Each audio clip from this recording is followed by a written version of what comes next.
মন ভেঙে গেলে করণীয় কি? এটা খুবই গুরুত্বপূর্ণ একটি বিষয় এবং আমাকে অনেকেই বলে যে হুজুর, my heart is totally broken, আমার মনটা ভেঙে চুরমার হয়ে গিয়েছে, হোয়াট ক্যান আই ডু, আমি কি করতে পারি? এটা অনেক জরুরি একটি বিষয় এবং এটি যদি কেউ জানতে পারে, টিপসগুলো অ্যাপ্লাই করতে পারে, ইনশাআল্লাহ তার যে ভাঙ্গা হৃদয় এটা জোড়া লেগে যাবে। এই জন্য আজকে আমরা ফার্স্ট যে ইস্যু নিয়ে কথা বলবো সেটি হচ্ছে আমাদের মন যদি কখনো কোনো কারণে ভেঙে যায়, এটা অনেক রিজন হতে পারে। কেউ কোনো আঘাত দিয়েছে, কেউ কষ্ট দিয়েছে, কিংবা কোনো একটা সম্পর্ক ছিল ভেঙে গিয়েছে। বিভিন্ন রিজনে আমাদের হার্টটা ব্রেক হতে পারে, এটা ভেঙে যেতে পারে। তো আজকে আমরা জানবো 3টি উপায় যেটা অ্যাপ্লাই করলে আমাদের মনটা ভালো থাকবে, আমাদের ভাঙ্গা হৃদয়টা জোড়া লাগবে। আপনারা সবাই শুনবেন তো ইনশাআল্লাহ? মাশাআল্লাহ। যখন আপনার মনটা ভেঙে যাবে, ফার্স্ট খুব মনোযোগ দিয়ে একদম চোখে চোখ রাখেন, হৃদয় থেকে শুনুন, কান দিয়ে শুনলে হবে না, হৃদয়ের একটা কান আছে, এটাকে খাড়া করা। যদি মন কখনো ভেঙে যায়, এটাকে ঠিক করার জন্য, কষ্টকে হালকা করার জন্য জাস্ট গো টু দ্য গ্রেভইয়ার্ড, কবরস্থানে যাবেন। যদি মন কখনো ভেঙে যায়, অনেক ডিপ্রেশন, কেউ কষ্ট দিয়েছে, কেউ আঘাত দিয়েছে, মনটা ভেঙে চূর্ণ বিচূর্ণ হয়ে গিয়েছে, যদি এটাকে ঠিক করতে চান, জাস্ট গো টু দ্য গ্রেভইয়ার্ড, কবরস্থানে যাবেন।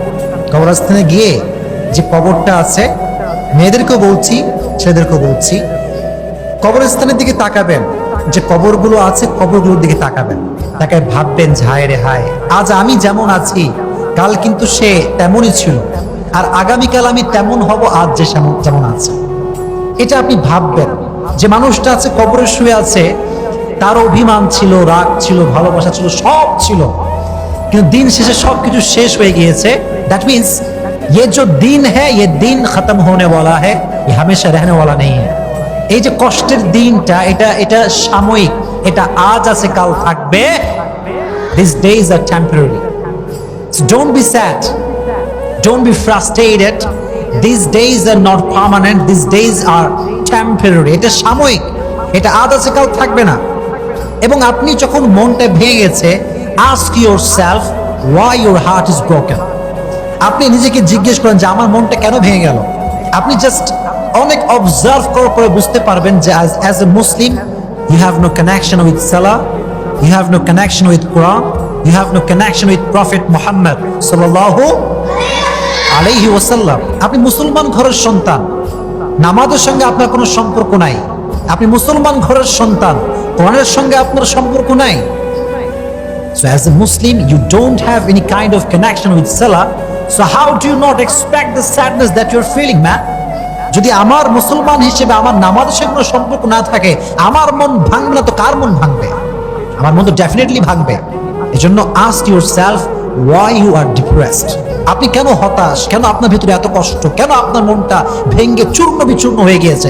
ask yourself, দেখবেন আনসার আসবে যে আমি যেখানে থাকার কথা সেখানে নাই, আমার থাকার কথা মসজিদে, আমি আছি হলে, আমার শোনার কথা কোরআন, আমি শুনছি গান, আমার মন ভাঙবে না তো কার মন ভাঙবে না? ভাই, একটু প্রশ্ন করেন নিজেকে। এই জন্য যখন খুব বেশি কষ্ট লাগবে, জাস্ট গো টু দ্য গ্রেভইয়ার্ড, কবরে যাবেন, গিয়ে কবরগুলো কিনে একটু ভাববেন। দেখবেন যে মানুষটা বালিশ ছাড়া ঘুমাতে পারতো না, সে মানুষটা আজকে বালিশহীন মাটিতে শুয়ে আছে। যেই মেয়েটা মেকআপ, নাকের ফুল, নাক ফুল, কানের দুল, তারপরে শাড়ি, গহনা, হাতের চুড়ি, এত সুসজ্জিত যে মেয়ের শরীরটা থাকতো, সেই মেয়েটাকে কবরে কাফনের কাপড়ে প্যাকেট করে রেখে আসা হয়েছে। কিচ্ছু নাই, এত রূপ, এত সাজসজ্জা, এত মায়া, কই? কিচ্ছু নাই আজকে। একটু এগুলো নিয়ে ভাবেন। এই যে আজকে আমাদের এত ভালোবাসার মানুষ, কত ভালোবাসা, মেসেঞ্জারে নক দিচ্ছে, মেসেজ সিন হয় না, তুমি কোথায়? ইনস্টাগ্রামে নক দিলাম, কই তুমি? তোমার মেসেজ ডেলিভারি হয়, সিন হয় না কেন? কল ধরো না কেন? কত টেনশন, কত ডিপ্রেশন। মরে গেলে সব শেষ, মরে গেলে সব শেষ। কেউ আর খবর রাখে না, কেউ নক দিতে পারে না, কেউ আমাকে নিয়ে চিন্তা করবে না। এটা নিয়ে একটু ভাববেন, দেখবেন যে আপনার যে পেইনটা আছে, আপনার মন যে ভেঙে চূর্ণ বিচূর্ণ হয়ে গিয়েছে, আপনি বুঝবেন যে ইটস নাথিং, এটা কিছুই না, আপনি ওভারকাম করতে পারবেন। এই জন্য যখন মন ভেঙে যাবে, দুনিয়ার প্রতি অনেক মায়া বেড়ে যাবে, কষ্ট বেড়ে যাবে, জাস্ট গো টু দ্য গ্রেভইয়ার্ড, যাবেন কবরস্থানে। বলেন যাবেন কোথায়? কবরস্থানে। এবং বিলিভ করেন যে যদি আপনি আপনার মনকে এটা বোঝাতে পারেন যে this days are not temporary, I mean these days are not permanent, these days are just temporary, এটা সাময়িক, এটা আজ আছে কাল থাকবে না, যদি এটা বিলিভ করতে পারেন ব্যাস কষ্ট হালকা হয়ে যাবে। ওয়ামান ইয়াতাওয়াক্কাল আলাল্লাহি ফাহুয়া হাসবুহ, কোরআনে আল্লাহ তাআলা বলেছেন যে ব্যক্তি whoever trusts in Allah subhanahu wa ta'ala, Allah is sufficient for him। যে ব্যক্তি আল্লাহর উপরে ভরসা করে আল্লাহ তার জন্য একাই যথেষ্ট হয়ে যায়। কোন সুবহানাল্লাহ, আল্লাহ একাই তার জন্য যথেষ্ট হয়ে যায়। এক নাম্বার যাবেন কবরস্থানে, বলেন এক নাম্বার উপায় কি? কবরস্থান, মাশাআল্লাহ। দুই নাম্বার, যদি এই ভাঙ্গা মনটাকে জোড়া লাগাতে চান এবং এটাকে সেকেন্ড টাইম আর ভাঙতে না চান, স্বার্থপর মানুষের সঙ্গে মিশবেন না। যারা সেলফিশ পিপল, যারা খালি নিজের স্বার্থ বোঝে আর কিচ্ছু বোঝে না, এদের থেকে ডিস্টেন্স মেইনটেইন করে চলবেন। কারণ স্বার্থপর মানুষ অলওয়েজ আপনাকে ভেঙে দিবে, জোড়া লাগাবে না। ভেরি অ্যালার্ট, আমরা অ্যাজ এ মুসলিম স্বার্থপর মানুষের সঙ্গে সম্পর্ক রাখতে পারি? রাখবেন না। এরা খালি আপনার মন ভাঙবে, আপনার ছাকা দিয়ে ব্যাগা করে ফেলবে। যেন খুবই সাবধান, স্বার্থপর মানুষের সঙ্গে আমার কোনো সম্পর্ক নেই। কারণ স্বার্থপর মানুষ খুবই ডেঞ্জারাস ভাই, এরা জীবন যৌবন সব শেষ করে দেবে আপনার। এজন্য স্বার্থপর মানুষের সঙ্গে সম্পর্ক রাখবেন না। আপনার সম্পর্ক থাকবে মাসজিদের সঙ্গে। কিসের সঙ্গে? মাসজিদের সঙ্গে আপনার সম্পর্ক থাকবে। এবং মনে রাখবেন, আমাদের যে কষ্ট ভেতরে থাকে এটা কেউ দেখতে পায় না, কিন্তু যখন কেউ আমাদেরকে মারে, আঘাত করে, এটা সবাই দেখতে পায়। মনে করেন যে আমাকে কেউ একটা ঘুষি দিচ্ছে, আমি চিল্লাম উফ, একটা আওয়াজ করলাম, এটা সবাই শুনলো, সবাই বুঝলো। কিন্তু আমাকে যদি কেউ কথা দিয়ে আঘাত করে, এটা একদম এখানে যায়, এই কষ্ট কেউ দেখতে পায় না। এই জন্য তারিক জানি বলতেছিলেন সেই দিন যে जो जख्म जबान से उसकी आवाज निकली है उसको हर कान ने सुना है, लेकिन जो जख्म की आवाज दिल पे होता है ना वो किसी को सुनने में नहीं आती। যে জবানের আঘাত, মানে আঘাত দিচ্ছে মানুষ, আমি চিল্লাইলাম, উ করলাম, এটা সবাই শুনতে পায়, কিন্তু যে মনে আঘাত করে এই আওয়াজটা কেউ শুনতে পায় না। শুধুমাত্র শুনতে পায় একজন, তিনি কে? এটা শুধুমাত্র আল্লাহ তাআলা শুনতে পান। এই জন্য স্বার্থপর মানুষদের সঙ্গে মেশা যাবে। দুই নাম্বার আমল।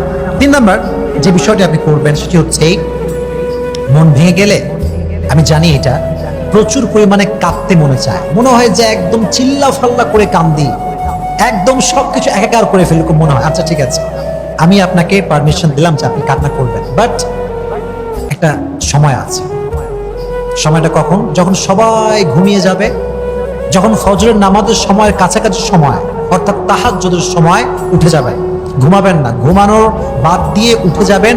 তাহাজ্জুদের জায়নামাজে যত কাঁদতে মনে চায়, এই কান্নাটাকে আপনি একটা ওসিলা বানান গুনাহ মাফ করাবার জন্য। ফর এক্সাম্পল, আপনার মনটা ভেঙে গেছে, খালি কাঁদতে মনে চায় আপনার, আপনি তাহাজ্জুদে ওঠেন, জায়নামাজ বিছান, রবের দরবারে সিজদা দেন, মন ভরে কাঁদেন আর তওবা করেন। আপনার মন কি ঠিক করে দিবে কে?